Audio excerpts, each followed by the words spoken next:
Thank you very much for inviting me.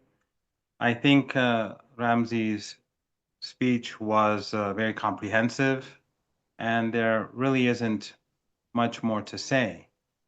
Uh, what I would like to begin with is uh, what I believe to be the key point in today's world, and that is that the Israeli regime has been soundly defeated. We are at a point where, for the first time, the regime, as Ramsey alluded to, has been uh, exposed to the world. In the past, Western media, Western elites, often out of ignorance, but usually out of racism and support for Zionism, ignored the reality on the ground. And we would regularly have discussions and debates about ethno-supremacism, racism, ethnic cleansing, and they were often like Teflon. They could just walk away without any change in their tone or mentality, nor would they feel the slightest amount of guilt. Yet they would continue to see themselves as superior, as the uh, societies and culture that is civilized compared to the non-Western world, which would be the uncivilized world. What the people of Gaza have done over a year and a half now is that they've exposed the West. And the West is much more important than the Israeli regime. The Israeli regime, as we've seen, without full Western support, without support from the United States, Canada, the EU, Britain, Australia, New Zealand, it would not survive. If they withdrew their support today, it would not survive for more than a few weeks. The regime day and night bombs people with weapons, ammunition from weapons that are all gifts from either the United States or the Germans or the British or someone else.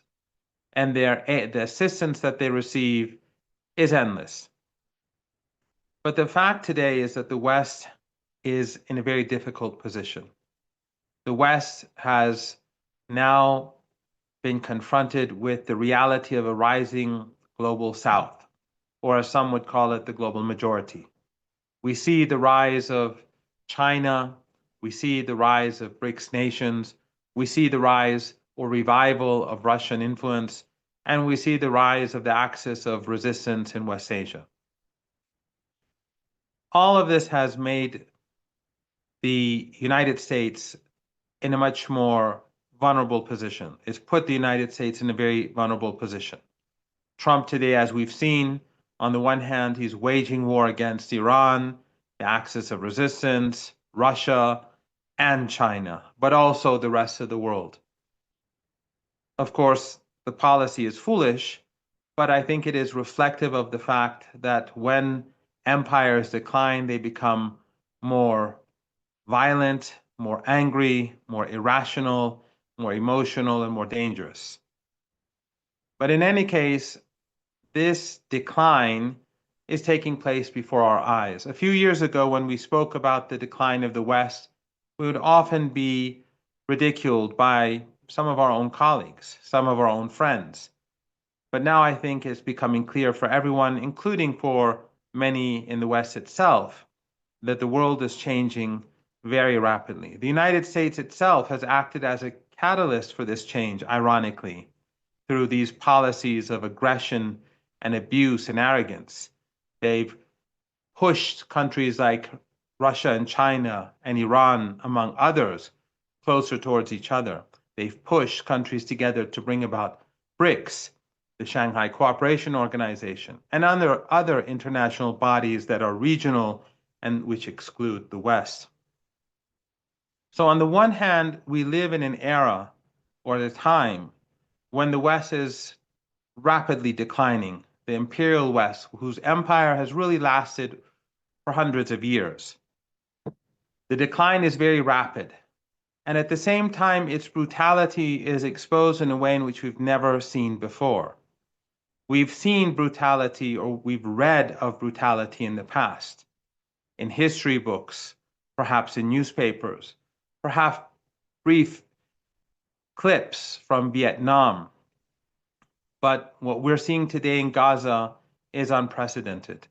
And in a way, it becomes perhaps the worst and most evil crime in the last few centuries, in the sense that it is being carried out in front of the eyes of the world. We've had similar crimes carried out by Western empires in Africa, in Latin America, in the Americas, in Southern Asia and elsewhere, in Southeast Asia and East Asia. But never before has it been carried out in front of the eyes of the world. The West is on the decline, but at the same time, it has been exposed.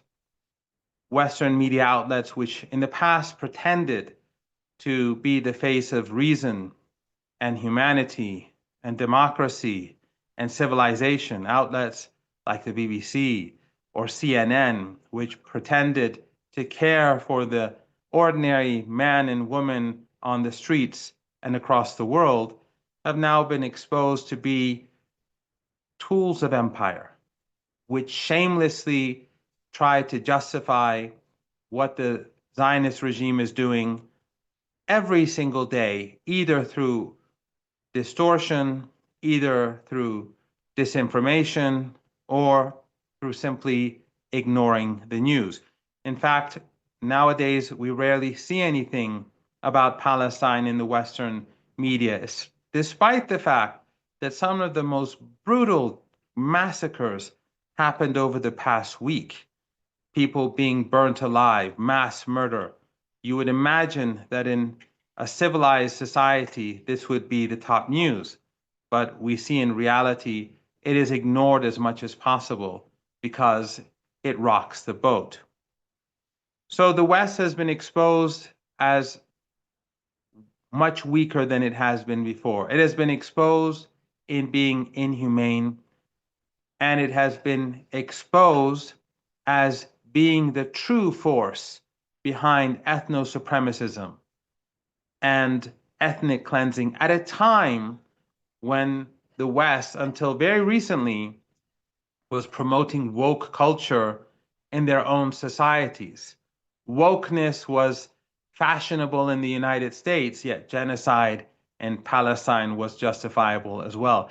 These inconsistencies and contradictions have all further exposed the West, and that is what makes me optimistic, especially since in the West itself, we see the youth have woken up. We see young Jews waking up and leading resistance against Zionism. We see Jewish activists at the forefront of resistance to the Israeli regime's onslaught against freedom in the United States, in Europe, and in the UK. And of course, Muslims, Christians, Hindus, and people from all walks of life and backgrounds, they're joining the resistance. I've mentioned this a couple of times elsewhere. I recall early on in the genocide, during the genocide, there was a picture of a young woman in front of the Israeli embassy, the Israeli regime embassy in Seoul, South Korea. And every day she would stand there in protest.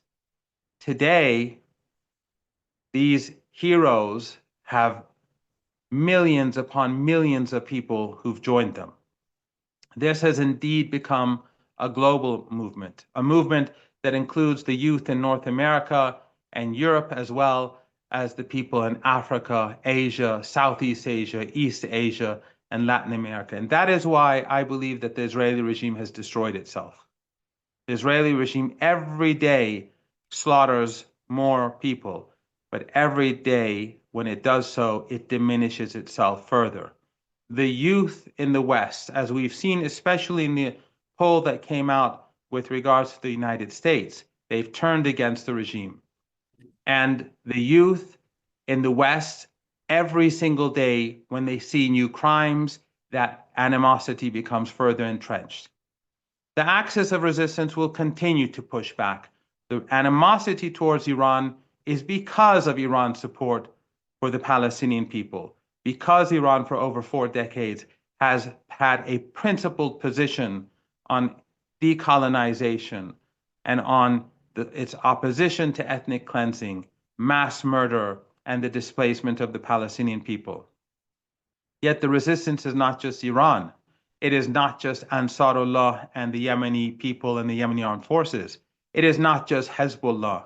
The resistance today is a global resistance, and people from across the world are a part of this resistance. The Palestinian people are not alone. The people of Gaza are not alone.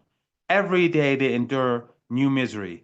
Every day we read texts from Palestinians or clips from Palestinians in Gaza that prevent us from sleeping at night. But each one of these messages, each one of these deaths, each one of these maimed people, maimed Palestinians, they're sending a message to the world.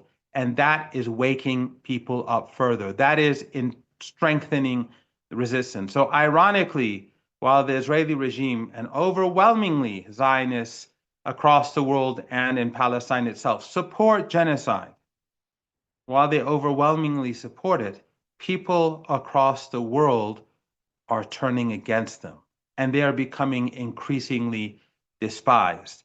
And that makes me optimistic about the future. We have to push harder.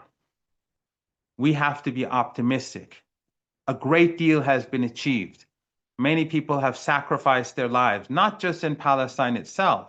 In Lebanon, parents and wives have sent their youth and their husbands to the fronts to fight against Israel to ease pressure on Gaza. Thousands were martyred in Lebanon. In Yemen today, we see Ansarullah bravely pushing hard and punishing the Israeli regime, and in response, the Americans are bombing civilians, civilian infrastructure, and murdering innocents amidst Western media silence. When we see the sort of sacrifices that have been made among the people of Lebanon and Hezbollah and Ansarullah in Yemen, that makes us more responsible. That makes our burden heavier. And so we must push harder. We must be more active online. We must be more active on the streets. We must push for boycotts, not just a boycott of the Israeli regime, a boycott of the United States. Even in the West today, they're boycotting the United States for other reasons that are not linked to Palestine. But we should push this and isolate the United States, which is the main enabler of the Zionist regime. We should try to create boycotts across the world, whether it's shops, whether it's products, whether it's traveling to the United States, whether it's going to American universities. We should dissuade people from having anything to do with the United States until the situation changes completely. Nevertheless, I think that that is the direction in which things are moving. Things may seem dark at times and sometimes very dark, but there is no doubt that there is light at the end of the tunnel. And the greatest defeat of the Israeli regime, as I've said, is the fact that it has lost its legitimacy in the eyes of the global community. And that is never going to be changed. They're never going to be able to turn back the clock. The regime is illegitimate, and people see it as illegitimate. Thank you. I'm Michael Hudson. I'm appearing here for the International Manifesto Group. If you like this video and ones like it, please subscribe. For more information, go to the address on the screen.